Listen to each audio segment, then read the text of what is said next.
Bueno, hola, esperamos que se encuentre muy bien. A nuestro grupo nos tocó el caso del asunto de la desviación de las aguas del río Mosa, la opinión individual del juez Huxon. El grupo está conformado por Juan Daniel Rodríguez, Valentina Suárez, Camila Valencia, Juan Diego Paz,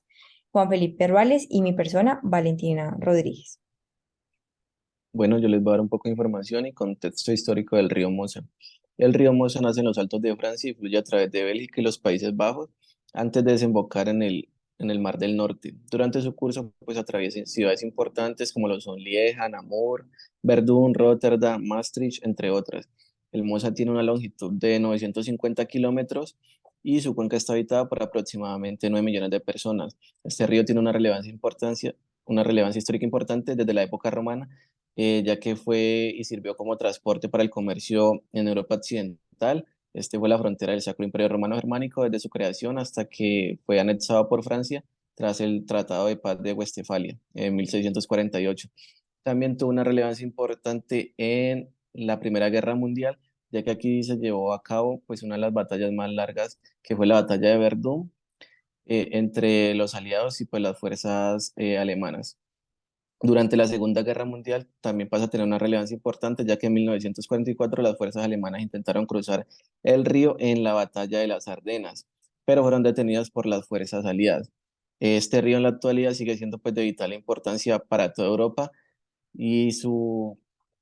importancia radica en la canalización que permite pues la navegación por parte de barcos, a pesar de que este río pues es bastante caudaloso. Y la principal función del río Mosa es limitar pues las vías de agua y sus principales utilizaciones la realiza pues Bélgica y Países Bajos. Estos han creado canales de riego y pues a lo largo de la historia han habido algunos problemas, lo cual ha llevado a que se realicen tratados, los cuales ya van a ser explicados por mis compañeros. Bueno, el tratado de 1863 fue realizado por Bélgica y los Países Bajos. Fue celebrado el 2 de mayo de 1863. Es un tratado para resolver de manera estable y definitiva el régimen de los trasvases del Mosa para la alimentación de los canales de navegación y de riego. En el artículo primero del tratado se estipula la construcción en territorio neerlandés más abajo de Maastricht de una nueva toma en el Mosa, que serviría para alimentar todos los canales situados aguas abajo de esta ciudad.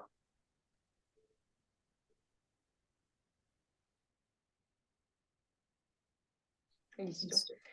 Bueno, ya que el anterior tratado no se cumplió por parte de ninguno de los dos países, para el año 1921 el gobierno de los Países Bajos presenta a las cámaras un proyecto de la construcción del canal de la parte lateral derecha del río Mosa. Se trataba de un trabajo que debía llevarse íntegramente en el territorio neerlandés. Esto pues encarnaba lo que ahora es Borgen y el canal Juliana, lo cual pues condujo a una controversia entre ambos países, en el que Bélgica sostuvo que iba a perjudicar la navegación y que iba a interferir pues, con lo que se había pactado en el Tratado de 1863, por lo cual sostuvo que no podía llevarse a cabo este plan sin su consentimiento. No obstante, pues se dio un acuerdo entre los puntos planeados del nuevo tratado y se permite la construcción de vías fluviales. Sin embargo, esto fue rechazado por la primera sala de Países Bajos. Tras este rechazo, se da el Tratado de 1925 y los Países Bajos procedieron a construir y a complementar el canal de Juliana. Ya pues la nueva esclusa se puso a servicio a partir de septiembre de 1931 y asimismo pues se terminó la presa de Borgen y el canal de Juliana se abrió a la navegación. Puedes pasar la diapositiva, por favor. Eh, en 1936, el 1 de agosto, el gobierno de los Países Bajos comienza ante la Corte un procedimiento contra Bélgica en relación con el desvío de agua del río Mosa.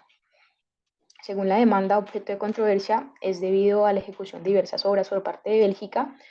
eh, y pues los Países Bajos tenían la intención que va a ser en el futuro canales de agua existentes en el norte de su territorio, ya que esto es incompatible con los derechos que se derivan en el tratado que se firmó de 1863.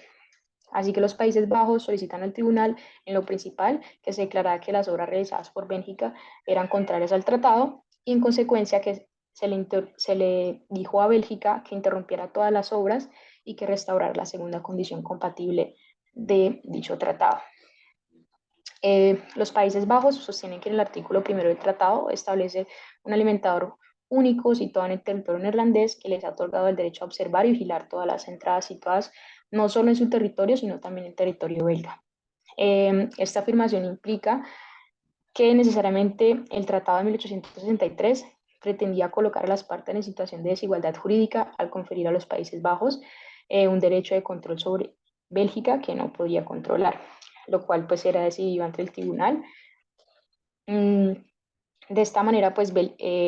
Países Bajos cita a Bélgica ante el tribunal basándose en la cláusula facultativa y alegando que la construcción, pues como ya lo dije, en forma en la que hacía Bélgica prohibía actualmente y parecía pretender proveer en lo sucesivo la alimentación de aguas del río Mosa.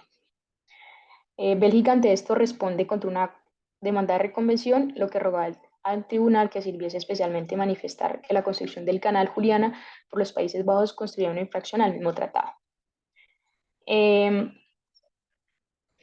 Luego, pues ahora viene el caso el concreto, el tribunal estimó que el tratado de 1863 pues no había colocado a las partes en ninguna desigualdad jurídica. Por el contrario, estaba encaminado a hacer posible la alimentación de un canal situado en aguas abajo de Maastricht por medio de agua sacada. Vemos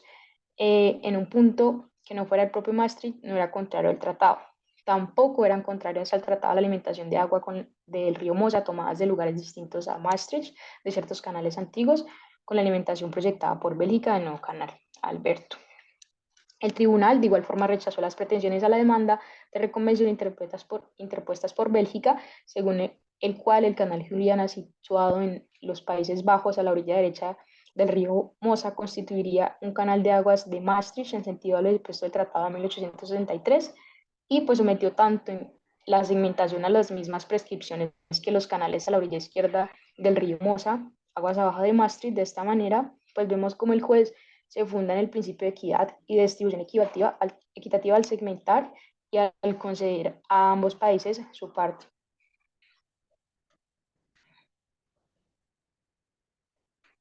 Bueno, antes de comenzar a responder las preguntas que nos correspondieron en el caso en particular, hay que empezar definiendo el principio de distribución equitativa que ha sido ampliamente respaldado no solamente en jurisprudencia, sino principalmente en este convenio, en esta Convención de las Naciones Unidas sobre el derecho de los usos de los recursos de aguas internacionales para fines distintos a la navegación de 1997,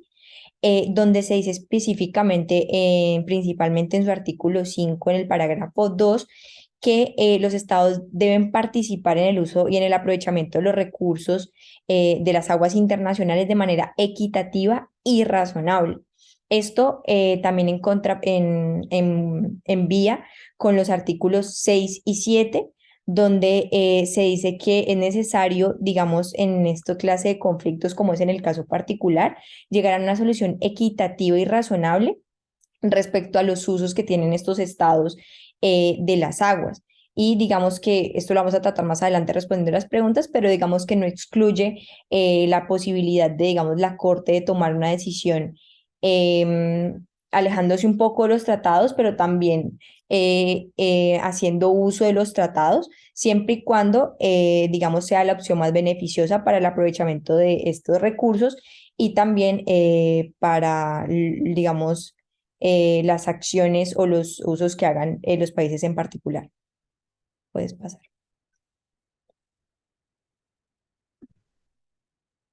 Bueno, listo. En cuanto a en qué casos puede el Tribunal Internacional de Justicia recurrir a la equidad, bueno, ese va a ser a la hora de emitir un fallo justo, equitativo, cuando hay alguna ambigüedad o una inconsistencia en los tratados o en la ley aplicable, o cuando los asuntos no estén regulados, pues por tratados o por leyes. Entonces, pues en primer lugar, si partimos de un análisis contemporáneo del sistema jurídico internacional, pues podemos enmarcar que en el primer artículo de la Carta de Naciones Unidas se invita tanto a los estados de manera individual como a la comunidad internacional en sí a mantener la paz, se invita pues a mantener esa seguridad internacional, y todo esto va a ir de conformidad con los principios de la justicia y pues del derecho internacional. Y es ahí pues donde podemos encontrar donde está la clave de ingreso de la equidad, que pues esta queda por fuera del derecho internacional, pero pues que igual se va a incorporar a él con un fin de llegar a una solución justa.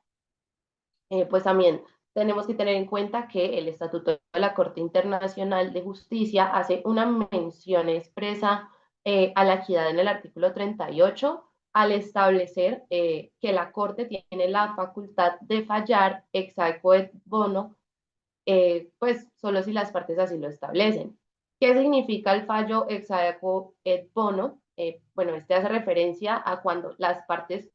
que tienen una controversia habilitan a la Corte para decidir sobre la misma al margen del derecho internacional de una manera discrecional, pero que no sea arbitraria y pues que actúe como ese ente amigable, componedor, según su leal saber y entender. Y pues si esto sucede, la Corte va a resolver el caso no conforme a las reglas que hubieran sido normalmente aplicables, sino más bien conforme a este criterio equitativo que han de tener pues los jueces. Y pues de lo anterior podemos deducir que viene a ser una figura con un carácter excepcional en la medida que solo va a ser utilizada por la disposición pues de las partes en litigio. Y se reconoce dentro del Estatuto de la Corte Internacional de Justicia en el Derecho Internacional a la equidad como tal, una fuente pues que se puede usar para resolver controversias. Bueno, entonces ahora respondiendo a la segunda pregunta de los principios de equidad,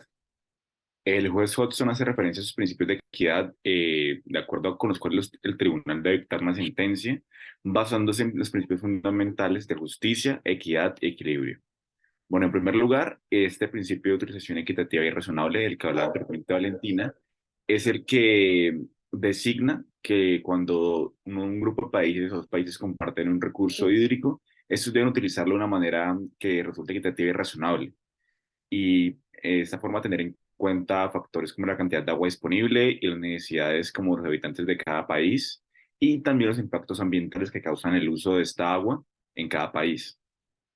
En segundo lugar, está el principio del no causar daño significativo.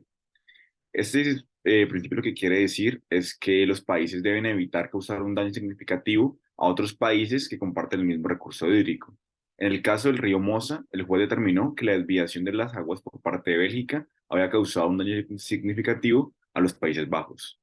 Y por último, también está el principio de cooperación. Este principio hace referencia a que los países que comparten un recurso hídrico deben cooperar entre sí para gestionar de manera efectiva este recurso. En el caso del río Mosa, el juez también enfatizó la importancia de la cooperación entre Bélgica y Países Bajos para encontrar una solución que resultara equitativa para la disputa en cuestión.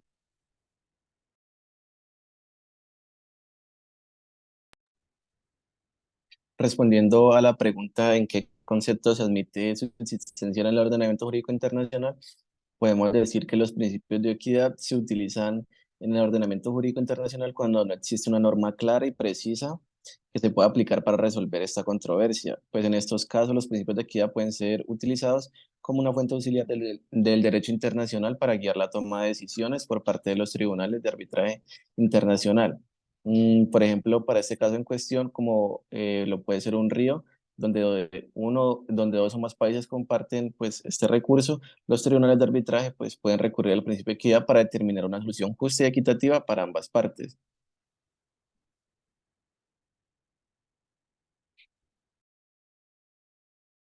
En cuanto a la última pregunta que va encaminada con lo que decía mi compañero Felipe ahorita, de qué sentido cabe atribuir las cláusulas contenidas en los compromisos de arbitraje que estipulan que la sentencia deberá dictarse según derecho y equidad, lo que tenemos es que el tribunal siempre debe dictar, digamos, la decisión que sea más justa y equitativa y que logre un equilibrio entre los intereses de las dos partes, en este caso en particular entre Bélgica y Países Bajos. Esto, digamos, significa que la sentencia debe basarse en principios de equidad, pero esto todo enfocado y principalmente el sentido del fallo a que el tratado de verdad puede cumplirse, o sea, que utilizar el principio de equidad resulte ser más beneficioso que aplicar el tratado por sí mismo, ¿listo? O sea, no digamos aplicar las obligaciones derivadas de tal o digamos las indemnizaciones derivadas del tratado o de las leyes en general, sino que el principio sirva, digamos, como un protector de lo que puede ser el tratado en el futuro, como digamos un seguro a que ese tratado sí se siga cumpliendo, digamos que sí se tenga esa armonía entre el uso y la explotación, digamos, de este recurso o la desviación o los canales o los canales de riego en este caso. Entonces, digamos que el principio se debe usar en cuanto a los tribunales internacionales para dictar sentencias equitativas cuando, digamos, las leyes y los tratados no me dan esta alternativa, no me dan esta mejor solución y no me garantizan que el tratado definitivamente va a cumplir su finalidad, que es básicamente que se aprovechen los recursos de la mejor manera posible, como ya lo hemos advertido. Aquí tenemos las referencias que utilizamos.